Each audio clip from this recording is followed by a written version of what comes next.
చేస్తుందని నేను ఏ రోజు అనుకోలేదు అత్తయ్య. అలా వెళ్ళడానికి తనకి మనసెలా వచ్చిందో నాకు అర్థం కావడం లేదు. ఇప్పటిదాకా అమ్మా అమ్మా అని అమ్మే నాకు ముఖ్యమని అన్నన్ని మాటలు మాట్లాడి ఇప్పుడు మిమ్మల్ని ఇలా కాదని ఇక్కడి నుంచి వెళ్లి మోసం చేస్తుందా? అమ్మే నా ప్రాణం, అమ్మే నా లోకం, అమ్మే నా జీవితం, అమ్మ కోసం అమ్మ ప్రేమ కోసం ఏవైనా చేస్తానని చెప్పి ఇలాగైనా చేసేది? మీ మొహం మీదే అనరాని మాటలని వెళ్ళిపోతుందా? మీరెంత బాధపడుంటారత్తయ్యా. అయినా కూతురంటే కన్నతల్లిని సంతోషపెట్టాలి గాని ఇలా కన్నీళ్లు మిగిల్చి వెళ్తుందా? ఏం కూతురత్తయ్య అర్చన? జయంతి, నువ్వు మాట్లాడే పద్ధతి ఏం బాగాలేదు. అదున్న పరిస్థితుల్లో మాట్లాడాల్సిన మాటలేనా ఇవి? ఏంట్రా వినోద్? ఇట్రా.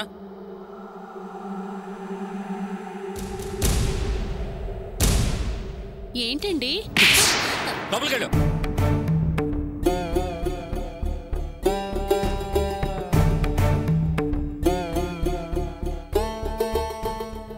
వరలక్ష్మి, పొద్దుట్నుంచి పచ్చి మంచినీళ్ళు కూడా ముట్టుకోకుండా అలా ఏడుస్తూనే కూర్చున్నావు. ఈ ఇంట్లో ఏదైనా అపశకునం జరిగిందా? ఎవరైనా చచ్చారా?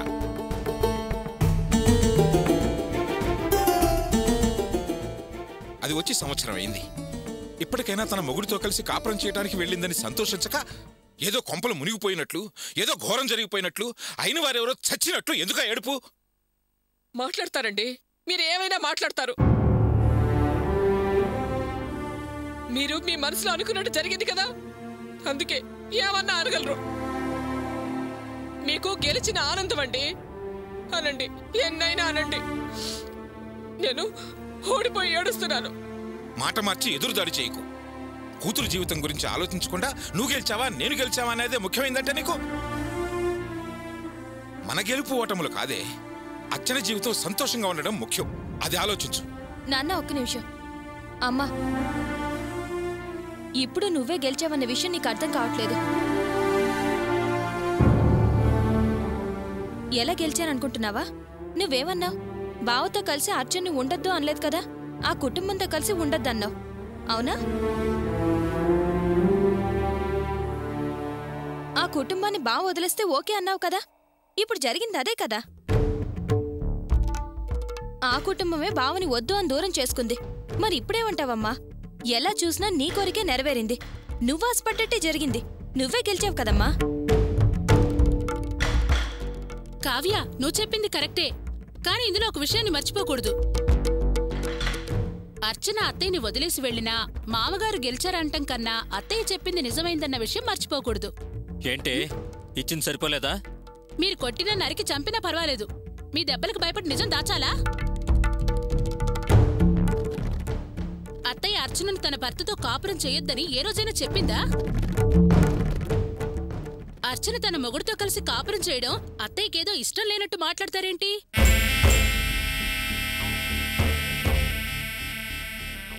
ఆ కుటుంబమే ఓ ముదనష్టపు కుటుంబం, దరిద్రమైన కుటుంబం. అర్చన ఆ కుటుంబంతో కలిసి ఉండకూడదనే కదా అత్తయ్య ఉద్దేశం.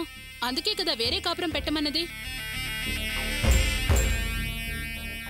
అప్పుడేమో వేరే కాపురం పెట్టమని ఆ కుటుంబం నుంచి అత్తయ్య విడదీసినట్టు అందరూ కలిసి అత్తయ్యని తిట్టిపోశారు. అప్పుడు గోపి ఏమన్నాడు?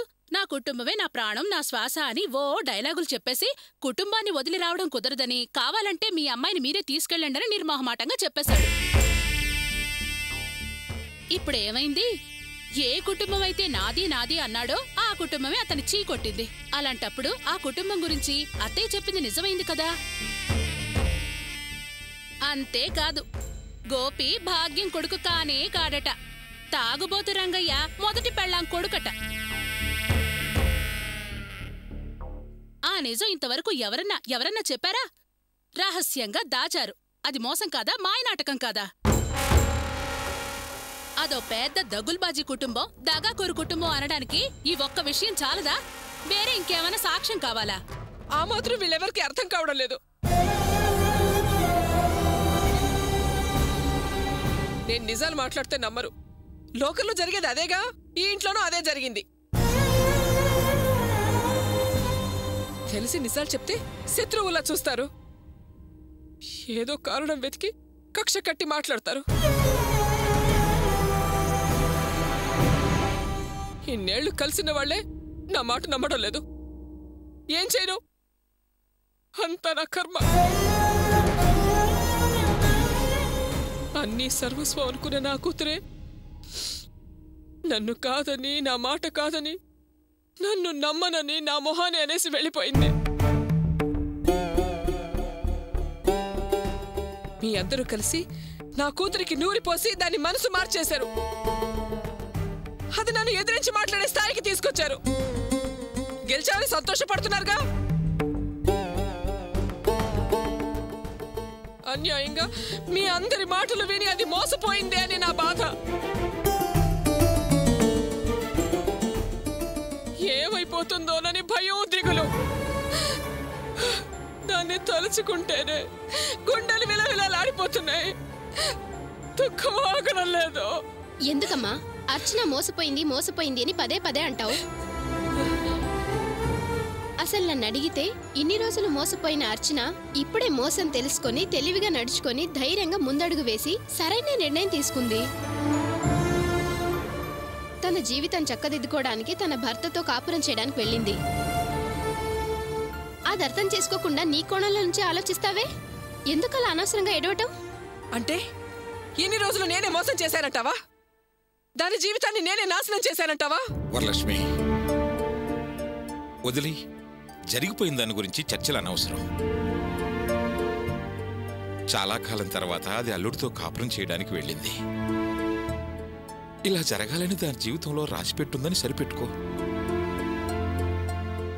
బియ్యంకుడింట్లో అల్లుడు పరాయి వాడైపోయాడు. ఇలాంటి సమయంలో మనం అక్కడికి వెళ్ళి, అల్లుడు గారు మీకు మేమున్నామనే ధైర్యం చెప్పి అతన్ని ధైర్యంగా ఉంచాలే కానీ ఇలా ఏడుస్తూ కూర్చుంటే ఎలా చెప్పు? జరిగింది మర్చిపో.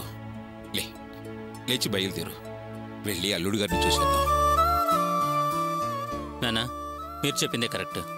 అమ్మా, మనం ఈ టైంలో వెళ్ళి బావుగారికి ధైర్యం చెప్పి అండగా నిలబడటం చాలా అవసరం. ఆయనకి మానసిక ధైర్యం ఇవ్వడం మన ధర్మం. మీరేం చెప్పినా ఎన్ని చెప్పినా నేను అక్కడికి రావడం కుదరదు.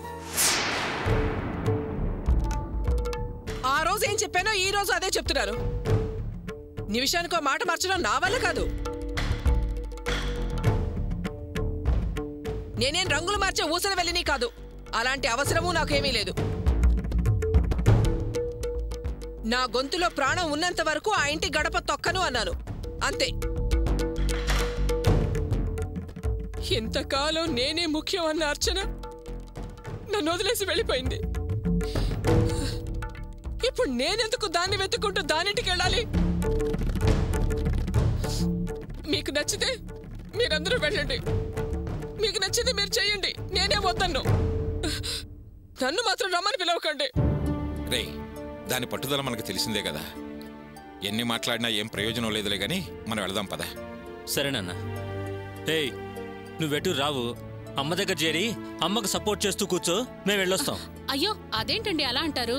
అత్తయ్య తర్వాత ఆడబిడ్డల్ని నేనే కదా చూడాలి. అత్తయ్య రాకుండా నేను రాకుండా ఉంటే పాప అర్చన బాధపడదు. అత్తయ్య సంగతి తెలుసు కదా, అర్చన నా కోసం ఎంతగానో ఎదురు చూస్తుంటుంది. పాపం ఆడపిల్ల మనసు ఎందుకండి బాధ పెట్టడం? అందుకే మీతో పాటు నేను వస్తాను, పదండి. సరే సరే, ఎవరెవరు రావాలనుకుంటున్నారో వాళ్ళు రండి. నేను వెళ్ళి బండి తీసుకొస్తాను. ఏయ్, పదా. పదవే, మనము వెళ్దాం.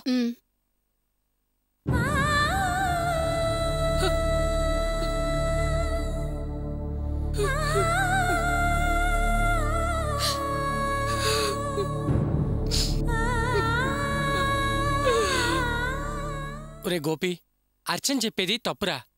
అసలు నువ్వెందుకురా ఆయిల్ వదిలిపెట్టి రావాలి?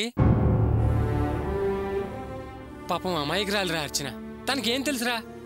సమస్యలు తీరిపోతాయని బయటికి వెళ్దామంది. తాను అందకదా అని నువ్వు మాత్రం ఇల్లు వదిలిపెట్టి రావద్దురాయ్. రై, ఆ ఇంట్లో చిన్న వస్తువు నుంచి పెద్ద వస్తువు దాకా చివరికి చీపురు కట్టుతో సుద్దా నీ కష్టార్జితంతో కొనదేరా. నువ్వు చిన్నతనం నుంచి రాత్రి పగలు ఆ ఇంటి కోసమే కష్టపడ్డావు. ఆ ఇల్లు వదిలి వెళ్లాల్సిన అవసరం నీకేంట్రా? కావాలంటే వాళ్ళనే బయటికి వెళ్ళమని చెప్పు. వాళ్ళు బయటికెళ్ళి సామాన్లు కొనడానికి కష్టపడితే తెలుస్తుంది కష్టం అంటే ఏంటో, డబ్బు విలువ అంటే ఏంటో. అవునరా గోపి, శివ చెప్పింది అక్షరాల నిజం. ఇన్నేళ్లుగా ఏ కష్టం వచ్చినా నువ్వే భరించి వాళ్ళు సంతోషంగా ఉండాలనుకున్నావు.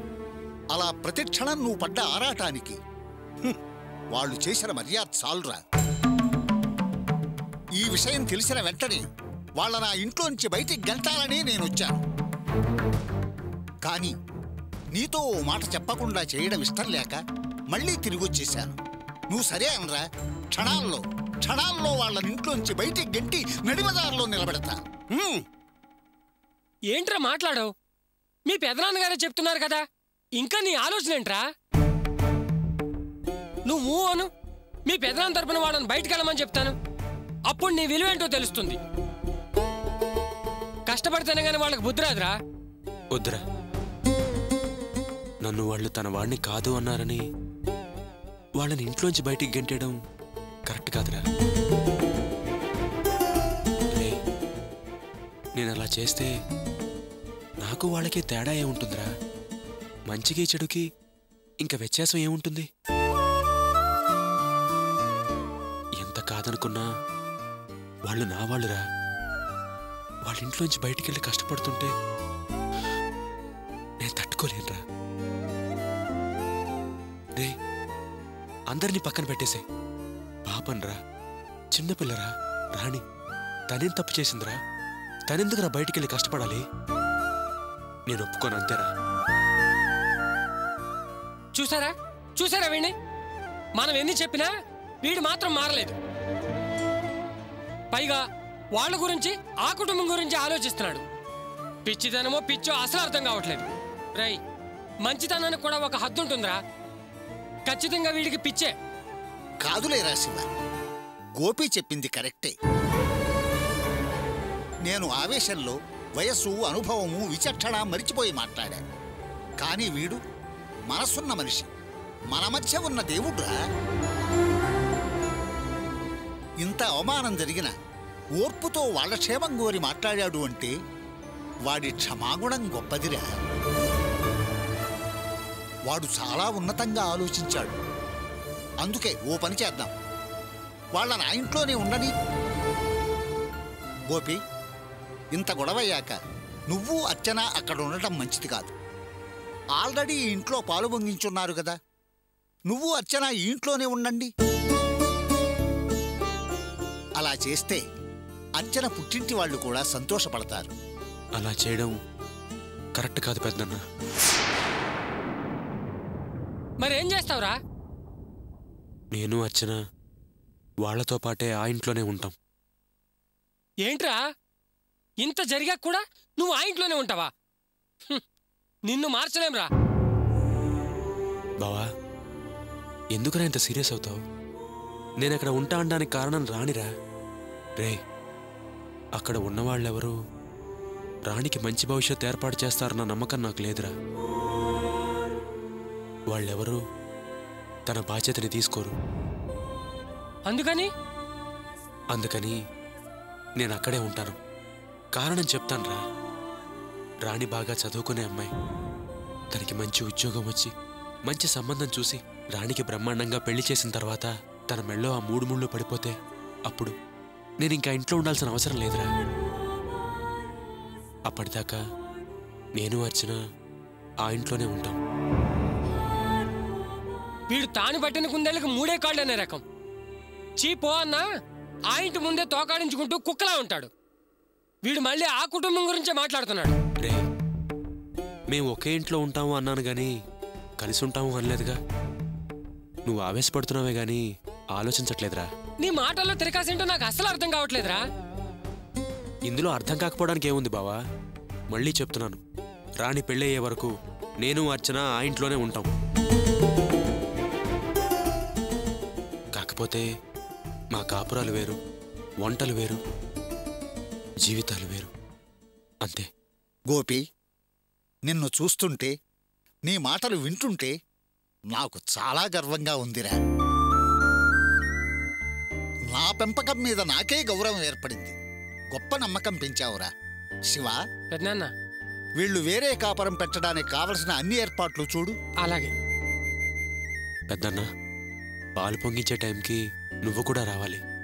లేదురా, రాలేనురా. నేను ఆ ఇంటి గుమ్మం తొక్కకూడదు అని నిర్ణయం చేసుకున్నాను. రే, మీరెక్కడున్నా నేనెక్కడున్నా ఈ పెదనాన్న ఆశీర్వచనాలు ఎప్పుడూ మీతోనే ఉంటాయిరా. ముందు జరగాల్సిన పనులు చూడండి. వస్తాం పెద్దన్న. అలాగేరా. వస్తాం పెద్దనాన్న. సరేరా.